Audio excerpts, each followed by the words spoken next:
Thanks, Jerome. So certainly the situation in New South Wales is of concern in as much as there's been a significant increase in cases over the last few days. This is a cluster that's only recently been identified. We're already up to 27 cases with an additional 10 identified overnight. That is clearly of concern, and there's been opportunities for transmission that will play out now over coming days. So we can and should expect additional cases to occur. That said, there are some reassuring elements in relation to it. My understanding from New South Wales Health and my counterpart in New South Wales, Kerry Chant, is that the known cases linked to the Avalon cluster are linked to each other, are linked to known sites. So in particular, the Avalon Bolo, the bowling club, and the Avalon RSL appear to be the common feature in terms of almost all of those cases. They've either attended one, attended the other, attended both, or are linked to those through other individuals who've been there. There's also a case in Queensland who's linked to that same cluster. That is reassuring in the sense that the chains of transmission are identified back to those original individuals who were at those sites. It is a kind of super spreading event or an amplification event because of a crowded setting indoors for a protracted period of time, the kind of settings we've always talked about as being at greater risk. That said, there are other exposure sites where the individuals who've attended there need to be followed up. They'll need to either quarantine in New South Wales or get tested and be released if they're casual contacts of those exposure sites. But that is all reassuring in the sense that the places of transmission have been identified and the associated individuals are now being followed up and should appropriately quarantine and test. The spread of infection might identify new exposure sites as those individuals are interviewed and report on the places that they've been to. But one would hope that all of those exposure sites also lead to newly identified individuals who should also quarantine. What we don't have is a number of unknown or mystery cases or cases who haven't been identified who've been to areas exposing others that haven't yet been identified. Now that may play out, but the reassuring elements at the moment is that it's very much concentrated around the Northern Beaches area and other identified hotspot areas, if you like, associated with those existing cases. We do have one individual who's a close contact in Victoria. That individual self-identified, did a fantastic job. This is, before a mandatory quarantine permit scheme and mandatory quarantine is in place in Victoria. Identified and said, I cannot safely quarantine where I am, and emergency accommodation through the COVID quarantine program has been put up for that individual.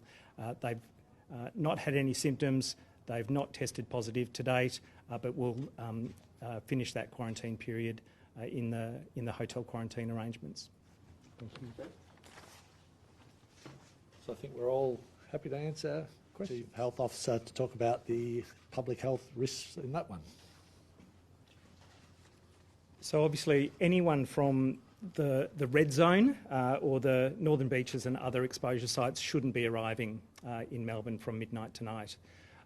So we wouldn't expect to be testing anyone from those areas. Anyone else in the amber zone or orange zone applies to the Greater Sydney area. We would say that all of those individuals need to get tested and isolate until they get a result. If they get a negative result, then they're free to move about normally. For the rest of New South Wales, the green zone, we would say the same as we would say to anyone in Victoria, anyone across Australia. If you develop symptoms, get tested immediately, isolate until you get that test result. So that's the risk stratification. So will you be forcing people arriving from Greater Sydney from tomorrow to take a test at the airport? No. So for those individuals who are from Greater Sydney, for example, we would offer up the testing that is available, as the Minister says, on site. But there are 40 flights scheduled daily from Sydney, thousands of individuals. We would say for all of them, regardless of symptoms, asymptomatic or with mild symptoms, to get tested, and we will facilitate testing for anyone who wants it there at the time. But otherwise, it's a recommendation for those individuals to get tested at any one of our 200 sites, 200 plus sites across Victoria, and to self-isolate until they get that result. What about the amber and orange zone? What about the amber and orange zone? So that's what it applies to. The Greater Sydney area is the amber zone. So anyone arriving, because the permit is only offered to those with an orange zone or a green zone permit. So those individuals from the orange zone will be encouraged to get tested and to isolate until they get a result. So they can apply online through Service Victoria, as I understand. When's that hard road border coming up? So from midnight tonight, that will also be in place from a compliance and enforcement point of view. And are you expecting those delays at that checkpoint like we had in the first time round when the restrictions were in place? It will certainly depend on the volume of traffic through that area. It won't be right at the New South Wales-Victorian border for obvious reasons. The border communities have significant numbers of people moving across, but are really only moving across from areas right next to the border.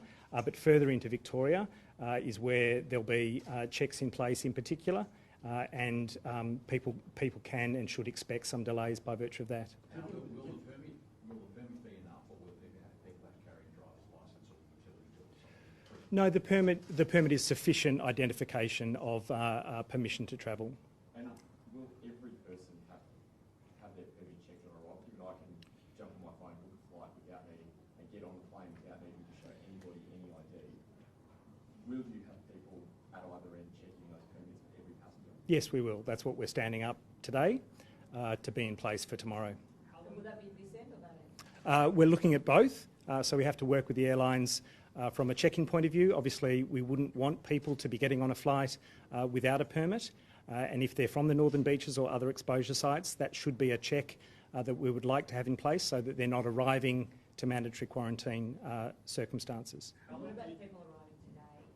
People arriving today should follow the advice that we've provided to everyone. If they happen to have come from Northern Beaches or other hotspot areas, they need to go into home quarantine, they need to get tested, and they need to remain there for 14 days from leaving those hotspot areas. Would you like everybody though from Greater Sydney today to get tested? If they're coming from Greater Sydney now, yes, we're prompting anyone, regardless of symptoms, to get tested, to wait for that result. And if they're negative and they're outside the hotspot areas, the Northern Beaches and other exposure sites, then if they get that negative result, they can move about normally. How long do you foresee this strong advice not to travel to be in place for? Is there a certain number of days you're waiting to see how things unfold in Sydney? I think we need to expect that it's going to be a number of weeks until this outbreak is under control. We really do just need to follow it on a day-to-day basis, but I do expect there'll be more cases over coming days. I would expect that a couple of weeks at a minimum, this will need to be in place until we're really seeing days of zero transmission, zero new cases in those areas. So your Christmas, New Year's, your strong advice is for Victorians not to go to New South Wales?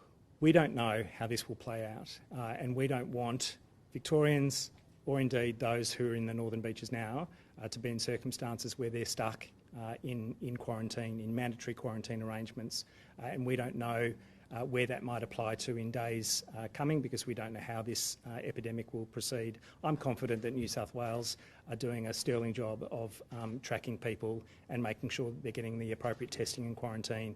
But this is, as we know, a really tricky virus, and there has been much more significant movement and interaction of people in recent weeks compared to even a month ago, with Christmas activities, with a lot more freedom of movement, even though it's mostly contained to the Northern Beaches area. What sort of case numbers or geographical spread in Sydney would prompt you to advise a border closure? Look, it really does depend on all of the circumstances that relate to the epidemiology.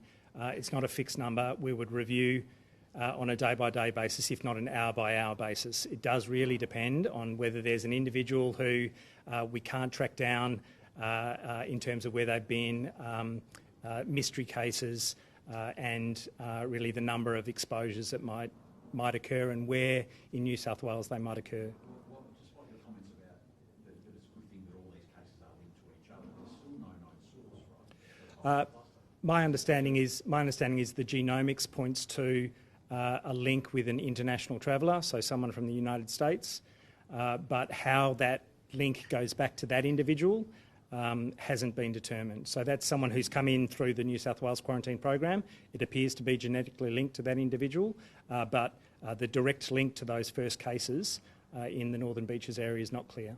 Does that make this more concerning for you than it would be if that source was clear? Oh, I'm sure, and the same for New South Wales. They'll be looking to try and determine all of those links in the chain to the fullest extent they can.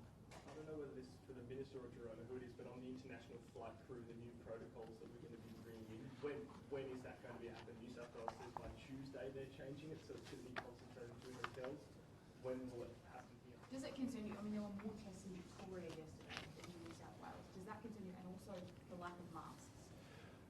Oh, look, I think I never discourage people wearing masks. I think masks, have been critiqued. I think this is exactly the kind of circumstance that says this is the insurance policy that you want in place. When people go shopping, when people are in close proximity to others in large numbers with strangers, masks play their role. And, it seems like an impost until after the fact. And after the fact, everyone says, oh, if only they were wearing a mask. So, of course, I'd encourage New South Wales, as does the New South Wales government, to wear masks in those circumstances where you can't physically distance, and especially in indoor settings.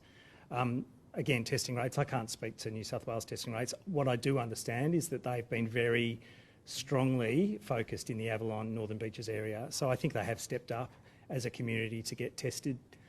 There are new sites that have been established in the Northern Beaches area, and there have been long queues. So I think the people who are most at risk are coming forward for testing. That's great.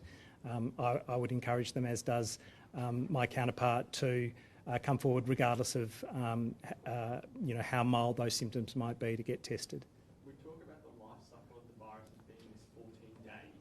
Is that the minimum you'd expect this strong advice not to travel will be in place to see how things play out over that 2 weeks in Sydney?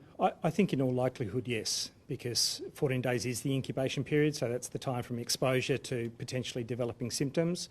And really the controls that are in place have really only been in place in the last couple of days. So there are people who've been exposed right up until today and maybe beyond who could still develop symptoms, develop illness 2 weeks from now.